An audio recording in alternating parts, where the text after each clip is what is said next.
Well, and you even point out in your article that the whole Black Lives Matter movement, well, that's a great truth. Black lives do matter, obviously, but there's something else behind it. Tell us a little about the founders of that movement.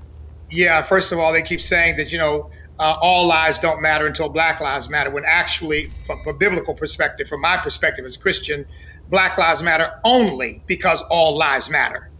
Because all lives matter, therefore Black lives, brown lives, white lives, yellow lives, if you want to use skin color as the measure, they all matter.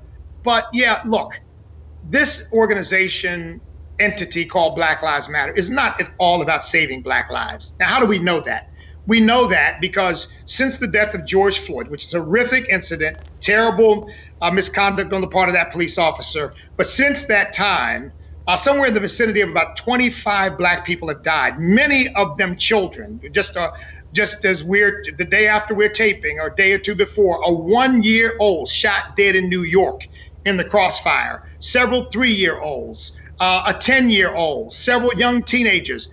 One girl shot dead sitting in her home watching television by the bullets flying through her house. None of these murders were committed by police. And so Black Lives Matter is silent on all of this, which means they're not interested in Black lives. They're interested in an incident that they can exploit politically to convince people that everything that Black Lives is selling is valid and should be embraced. When in fact, if you go to their website, you see what they're embracing are a lot of Marxist ideas. They want to do away with the nuclear family.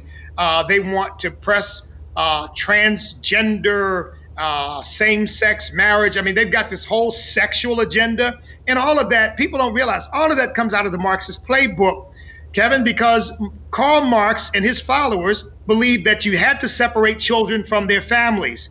Karl Marx didn't even believe in family. He didn't take care of his own. He didn't think it was his responsibility. He thought the state ought to be doing that. And so Black Lives Matter is in favor of all of that. And frankly, the last thing the Black community needs is something that's going to undermine family, because the breakdown of the family is the biggest social problem the Black community faces right now.